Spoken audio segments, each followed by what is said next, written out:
Rob from Royal Balls. I normally talk about ball pythons, but today we're going to showcase a couple of other kinds of snake. We're going to look at my Yellow Anaconda and we're going to look at a couple of Woma Pythons.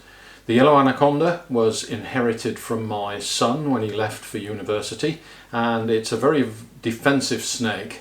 He used to handle it with gauntlets on in order to avoid being bitten, and I featured her in a video before when I first got her, and today we'll show the progress that we've made. I was actually able to handle her, so we'll see how that went, and we'll take a look at a couple of Woma Pythons which have not so much a defensive response but a very aggressive feeding response and require a slightly different approach. So let's take a look.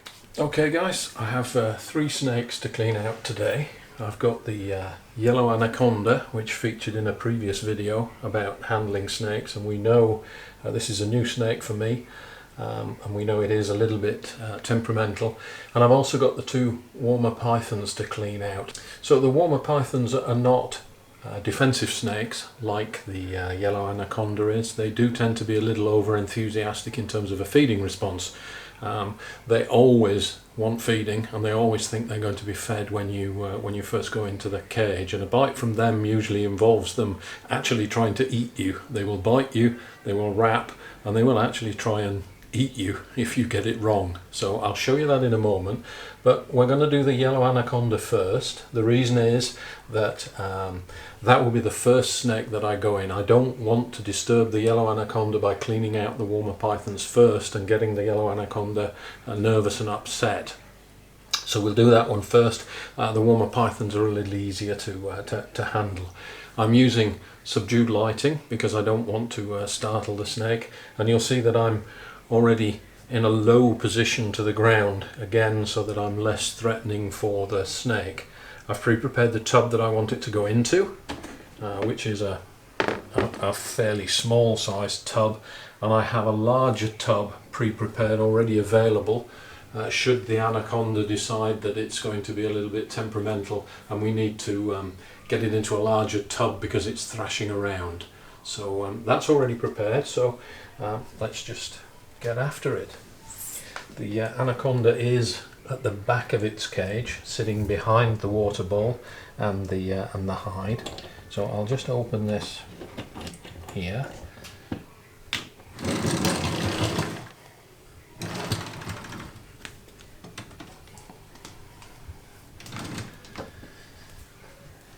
And we'll reach in very gently and remove the water bowl. So out comes the tub.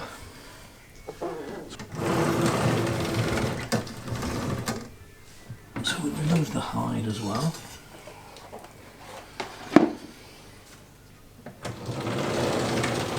Here she comes. This is Mellow. And I can see that she is a little bit in shed. Her eyes are slightly milky. I'm going to use a snake hook just to let her know that we're here and that she's not being fed.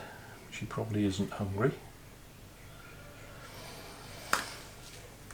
And remember, the Anaconda is very adept at striking in any direction, so just because you're reaching in behind its head doesn't necessarily mean that it can't bite you.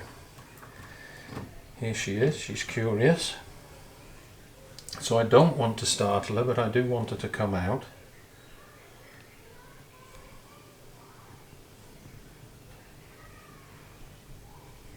She's backing away. Now the reason that I'm hesitating is because the angle is wrong here. Her head's right at the front, pointing towards the front of the cage, which means if I reach in from any direction she can get me. So I'm not going to do that. I'm going to wait for a more favourable position. I'm going to let her take her time.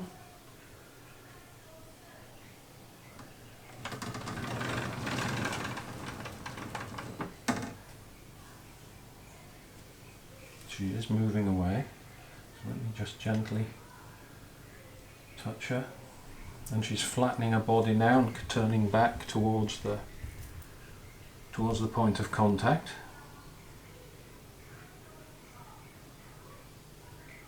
So I'm taking my time, I'm not doing anything to threaten the snake.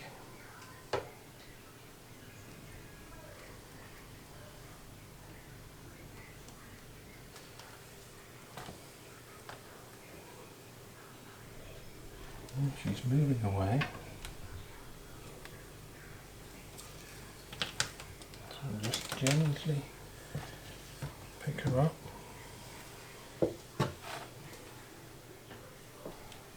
She is fighting me a little bit, but I do want her to get used to being handled.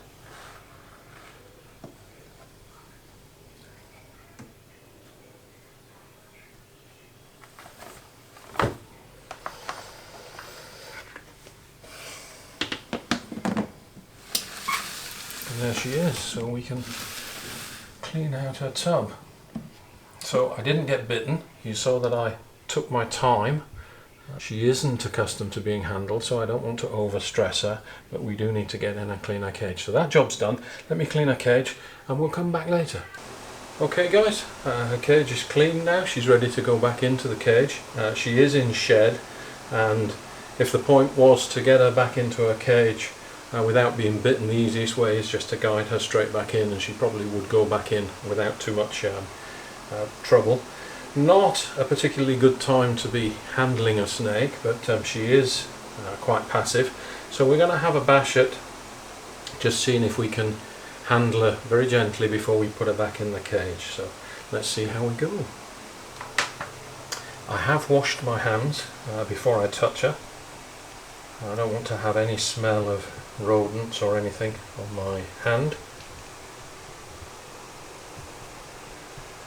So again, we'll just touch her with the hook, not making any fast moves. Gently lift her up. So her head's pointing at me, so I don't want to go reaching in there now and startle her. Same principle applies with any snake. You never want to face off directly to them. It's very threatening for them. So we'll just see if we can get her to turn away, and just very gently reach in and touch her. See how she responds to that.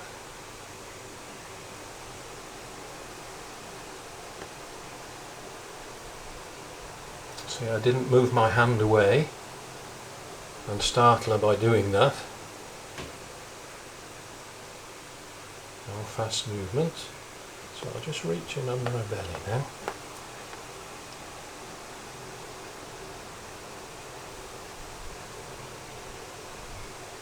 All she wants to do is hide.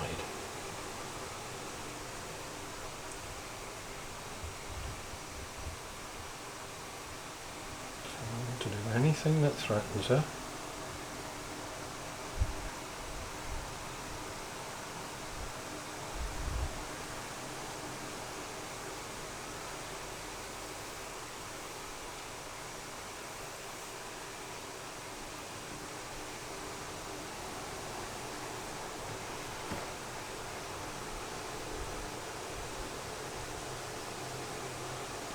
I've got her, and I'm coming at her from underneath, not from on top. You can see her belly is a little bit milky, and she is going into shed, but you can see she's actually responding very, very well to being handled. So that's a positive experience for both of us. We'll let her go back into her cage, knowing that she isn't completely wild. There she goes behind the water bowl, which is where she typically likes to hang out. Notice I'm still gently touching her body just to get her accustomed to being held.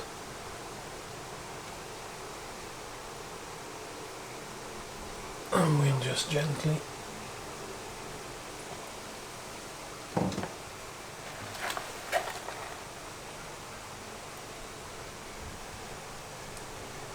put her back into a cage, and that's a positive experience.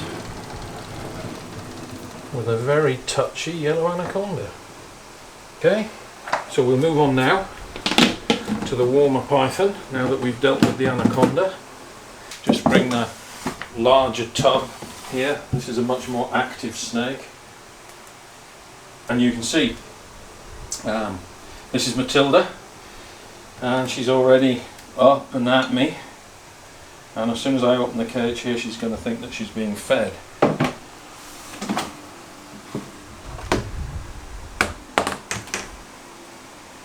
So here we go.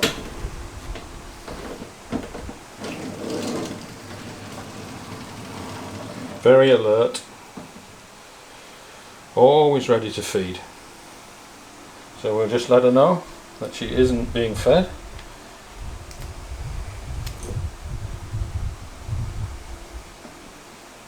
And again, very gently, without threatening her. Now that she knows she's not being fed, we can just reach in and we can pick her up. You can see she is quite a big Woma python, but now that she's out,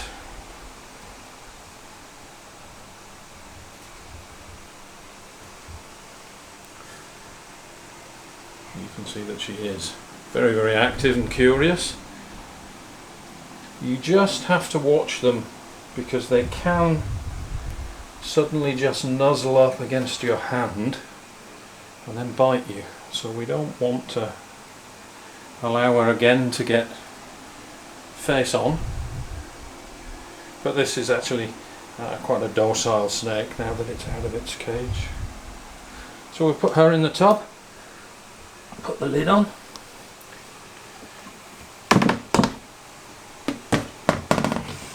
Now, put the snake up on the top, and now we can clean her cage. So that's Matilda ready to go back into her cage.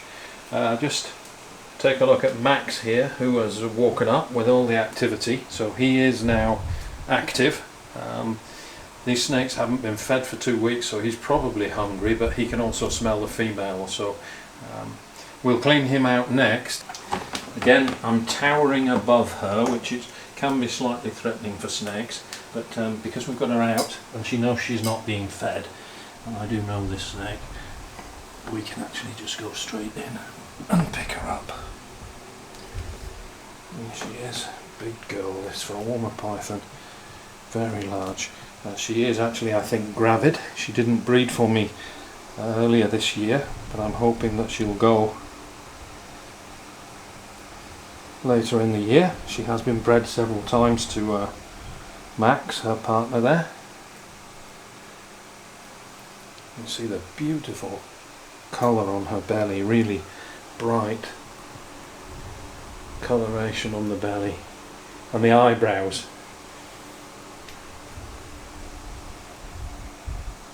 So we'll stick her back in, if she'll go.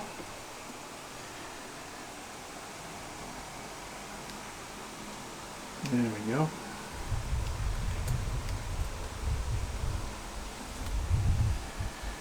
Let her sort herself out.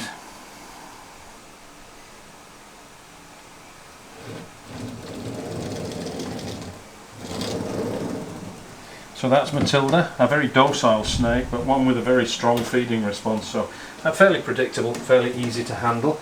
And we'll just do the same thing with Max here. Again, I probably don't need the snake hook, but as soon as I open the door he's going to come out because he wants in with the female. So we'll just make sure he doesn't flop down on the floor.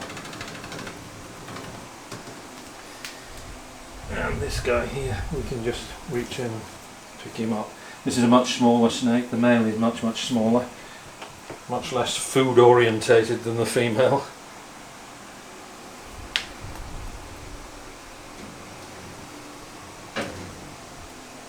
So this is Max.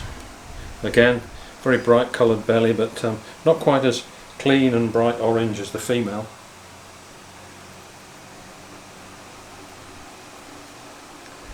But this guy here, as soon as he gets in with the female, they breed almost straight away, every single month.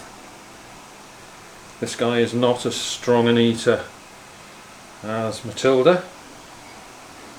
You can see his tongue flicking there. He's just wandering.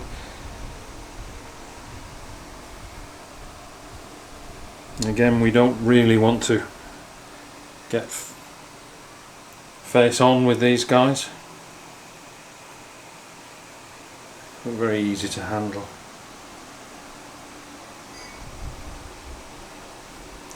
So those are the Woma Pythons, and you can see they do like to go upside down. They'll eat their food upside down. They get into some very strange positions. No heat pits on these guys, even though they are pythons.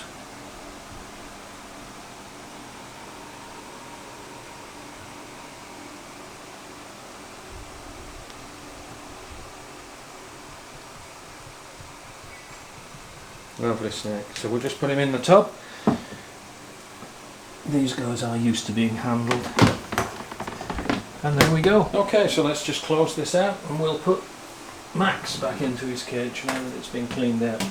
So again, just reach in and take him out.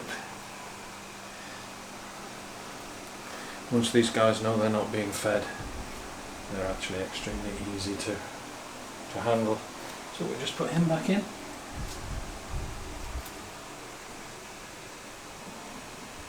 There he goes.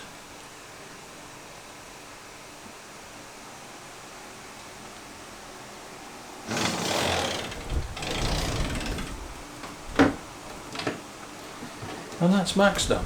Okay guys, I hope you enjoyed the snakes. The Yellow Anaconda is very different to my other kinds of snakes. She's absolutely magnificent.